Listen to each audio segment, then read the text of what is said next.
Thanks so much, Becky. Welcome to Inbound, and thanks for joining me this afternoon.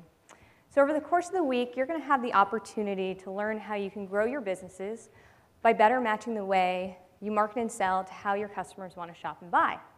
This afternoon, what I'll be talking about is how you can better grow your businesses by matching your operating system to how your employees are most motivated to do their work.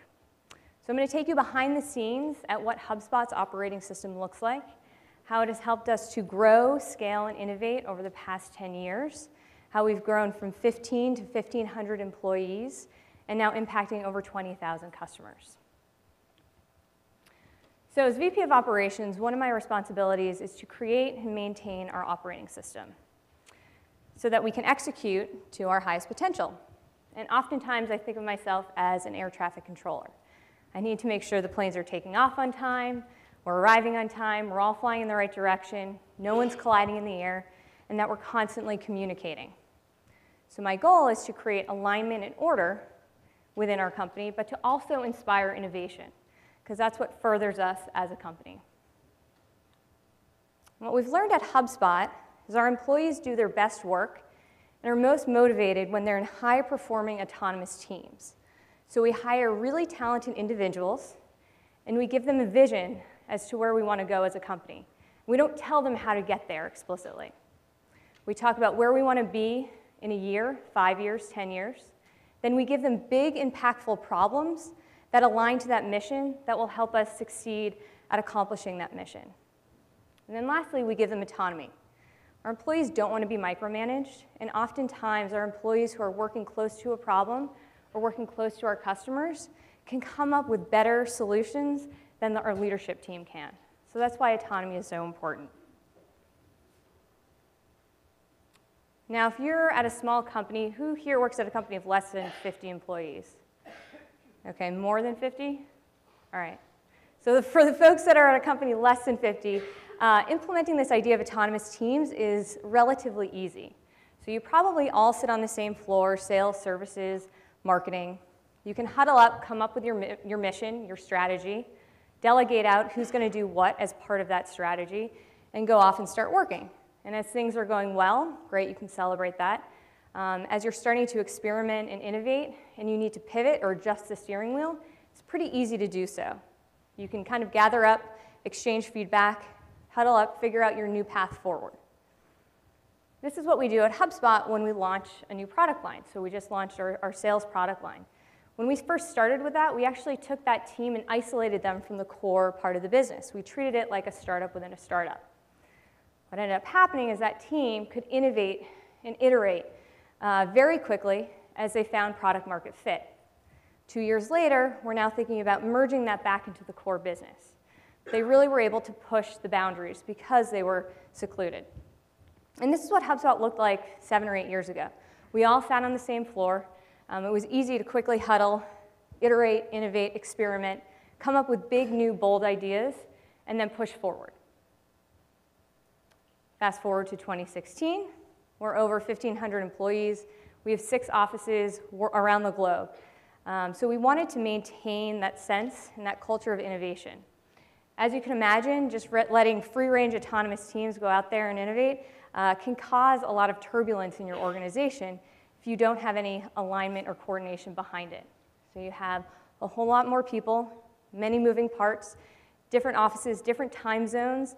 It's just really hard to go out and execute in small teams, but stay aligned as you work towards one common vision. And that's really where an operating system comes into play. You want to align your operating system alongside of these autonomous teams to give them structure so that you can achieve your big goals. Okay, so traditional operating systems are typically long rule books, tons of procedures, documentation, talking about who owns what, how to solve things in your organization. It's a rule book. And the pros here are that it's very easy to communicate. It's oftentimes very direct. It's crystal clear. The cons are that it's heavy, slow, and antiquated. It's not really how we do business today. It doesn't allow you to be nimble and innovate and iterate quickly. What ends up happening is your employees spend more time reading that rule book, trying to navigate the organization, finding answers, helping others make decisions, as opposed to doing the real work. And by the real work, I mean coming up with big, bold ideas on how to solve your biggest business challenges. It ends up slowing you down, it kills autonomy, and it's also really hard to recruit people to come work at that type of organization. These operating systems are usually at odds with innovation, and that's what we're going to be talking about today. Operating systems are usually tops down, really heavy, and it's hard to bubble up ideas from the bottom up. Typically, your employees who are working closely with your customers have those really awesome ideas on how to best solve those problems. And you want to find ways to get those ideas up to the top in a timely manner. So what we'll be talking about today is how do you create a lightweight and effective operating system that provides your company with alignment and order, but also doesn't kill innovation, but instead fosters innovation. So I'll be walking through the steps of how we've created that at HubSpot and how it's been a success. So I think there are 5 steps on creating a system like this. We're going to talk about these in more detail, but first you want to create a foundation of trust. You want to make sure your leadership trusts your employees, and that your employees trust your leadership and that they're making good decisions. Next, you can create your vision. Where do you want to be in 5 years, 1 year? How do you communicate that out so your entire organization knows where you're headed and how they can contribute? Once you have that vision, you can then work on getting alignment in your organization. So you want all of your teams pointed towards a true one North Star so that you can see success. And then you can get into implementing autonomous teams. So this is where we provide a lot of flexibility and a lot of flexibility to innovate in our organization. And then lastly, and the most important part, is tracking your progress transparently. How do you set goals that you can achieve and celebrate? How do you shine light on those goals and be transparent in your organization so you can make sure that you're headed down the right path? Okay, so the first step is creating a foundation of trust. Trust is a two-way street, okay? You want to make sure your employees can trust leadership, that your leadership team are making really good, sound decisions. You can do that in a few ways. You can have an open book. Be upfront about what you're worried about, what you're excited about, what your plans are, what your mission is as an organization. Be transparent with the data that you share with your employees so that they can understand how the business works and trust that you're making the right decisions based on that data and information. On the flip side, you want to make sure that leadership can trust your employees. You need to trust that your employees can make the right decision and solve for the customer to the best of their ability. So you can do that in a few ways. You could create a whole list of rules for your employees, but if you were to do that, you're going to lean towards that old, antiquated operating system that no one likes. Instead, at HubSpot, we have one rule. We call it UGJ, which is use good judgment. That is the only rule that you'll find at HubSpot.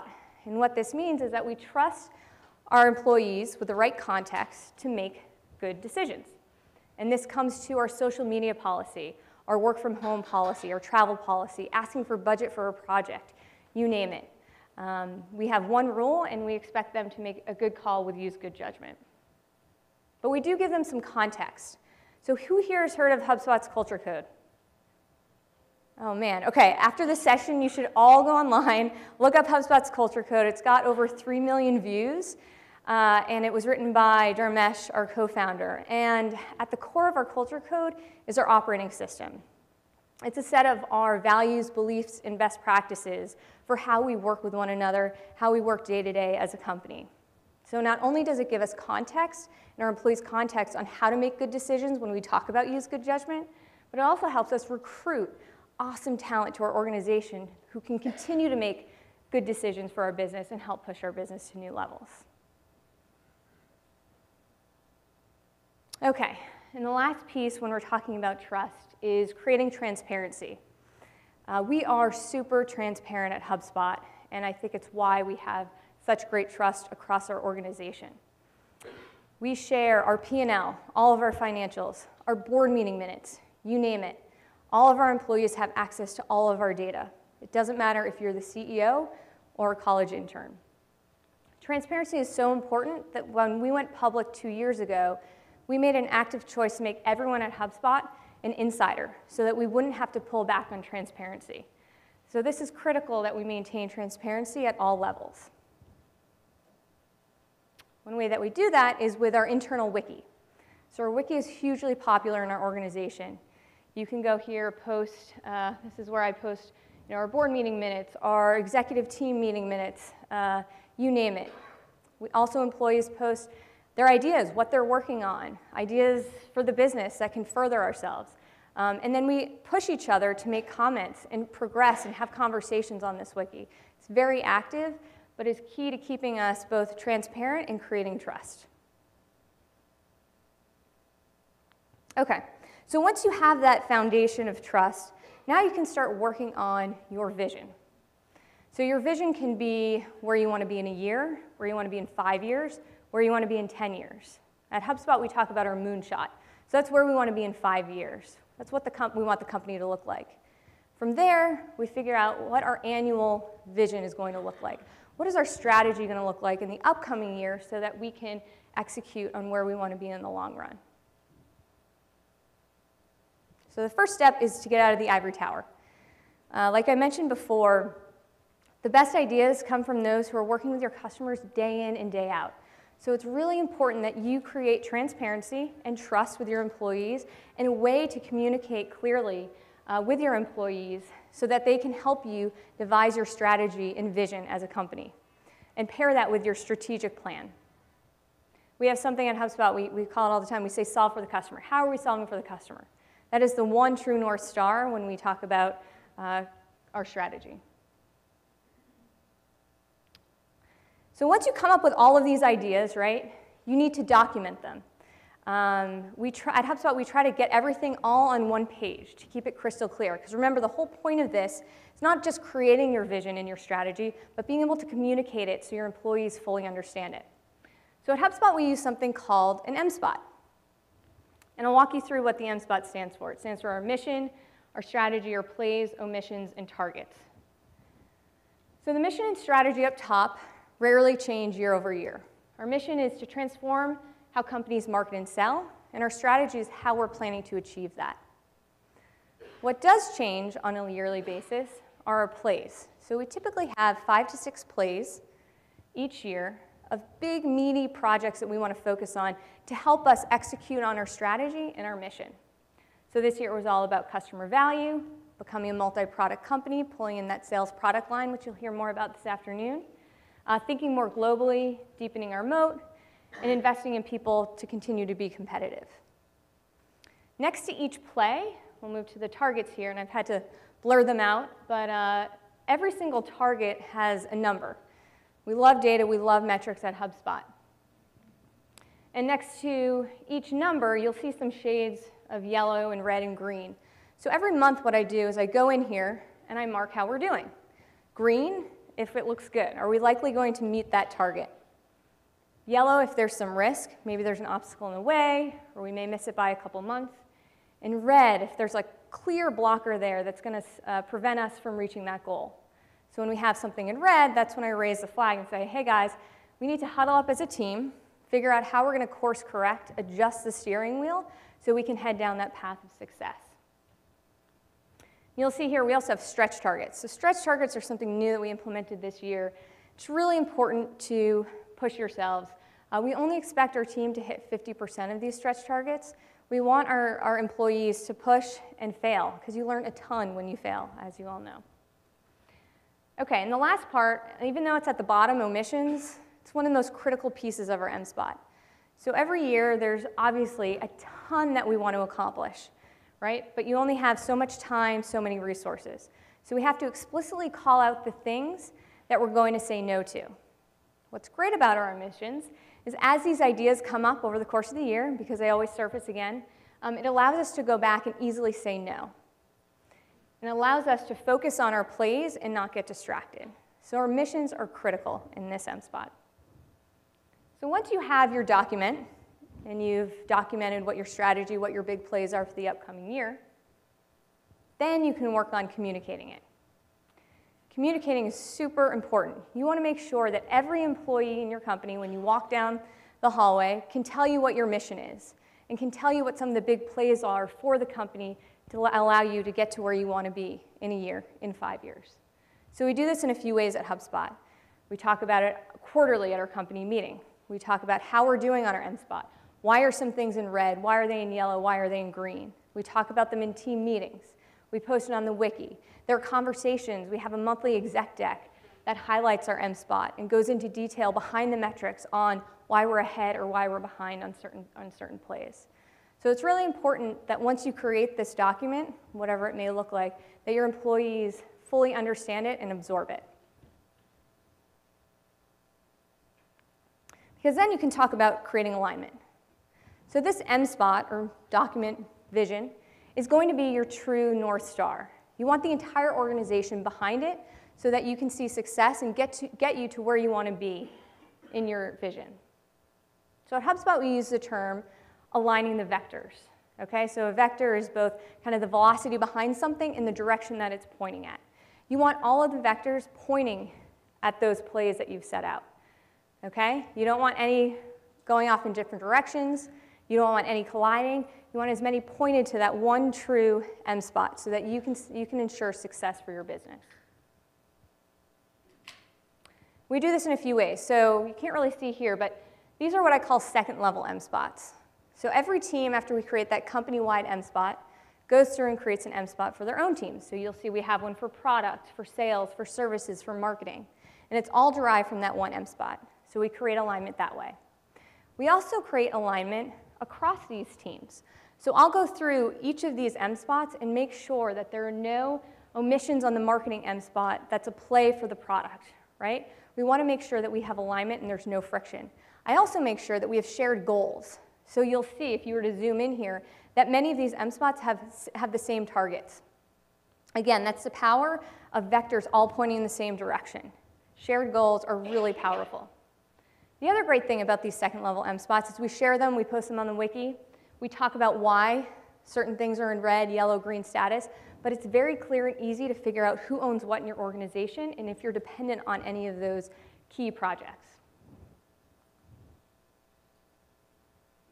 And lastly, when we're talking about alignment, you also want to have alignment with your budget and your resources. So as we're creating the MSpot, we're also going through our budget cycle for the next year. What we want to do is align our budget, our people, our resources, our systems to those plays. We want to make sure everything is fully funded and supported so that we can enable our employees to have success against those big plays. This is a really important piece. So we create our MSpot first, and then closely behind it, we work with the budget to make sure that we have alignment.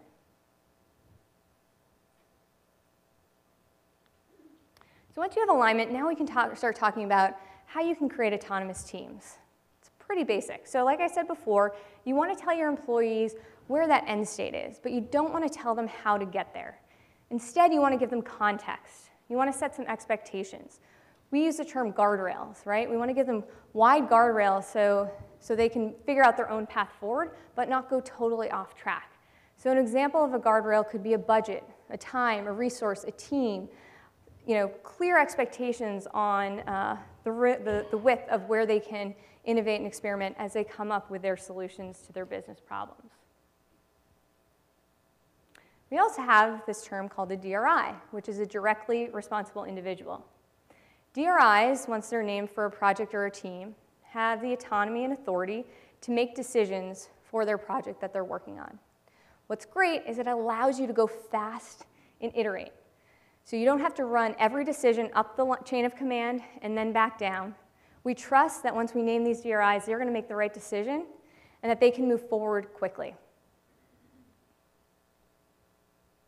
We do give our DRIs some context. This here is a chart from one of our board members, Lori Norrington, who has led large organizations at GE and Intuit and eBay. And on the bottom, you'll see, is it easy to roll back? Are you trying to make a decision that if you were to roll it out and it wasn't the right call, can you quickly roll it back? And would it not make a huge impact on the organization? On the vertical line, you have, are you betting the company? So it's going to take a lot of resources outside of what we've set in your guardrails to make this decision. So if it's easy to roll back and you're not betting the company, just go ahead and do it. Use good judgment and go ahead and do it.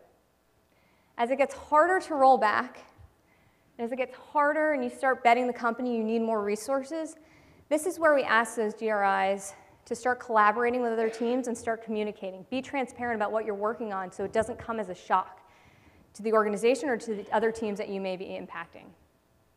And then we have a very rare case up at the top right-hand corner where it's almost impossible to roll back, you're betting the company, it's a huge decision. That's where we have employees ask. Because it usually takes realignment of budget, resources, usually realignment of the entire organization. So that's when we like to pull in our execs to help guide them to make sure they're set up for success by making this decision.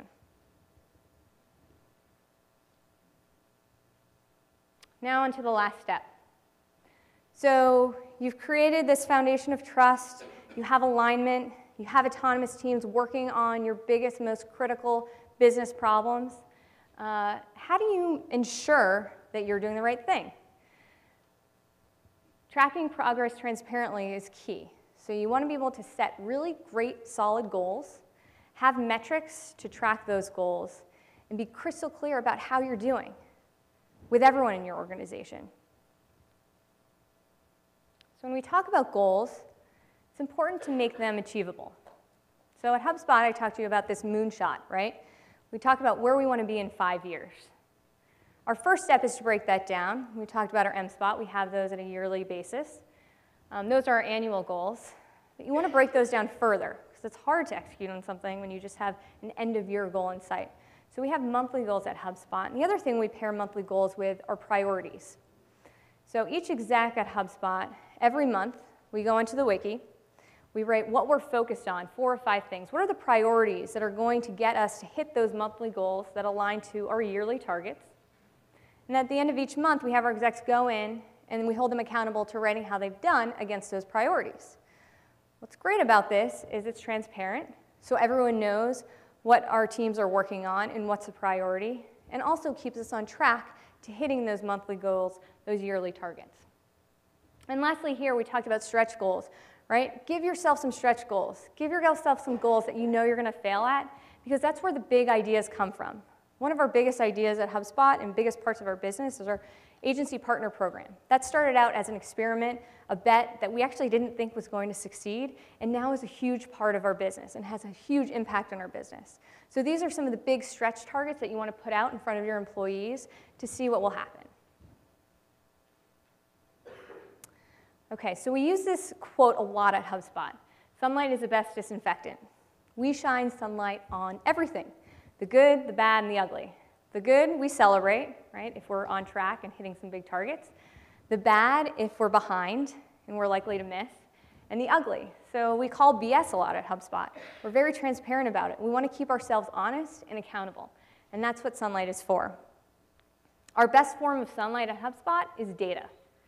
We are so obsessed with data. As a new hire, when you come in, you learn about all of our metrics. You learn about how our unit economics work. You learn about how the business ticks. We also give you access to data. You have access to all of our data. Again, it doesn't matter who you are. And I think that's what's so important at HubSpot is all of our decisions, our initiatives are tied to data. Everyone has access to that data. Every decision is supported by data, and when we need to pivot, it's driven by data.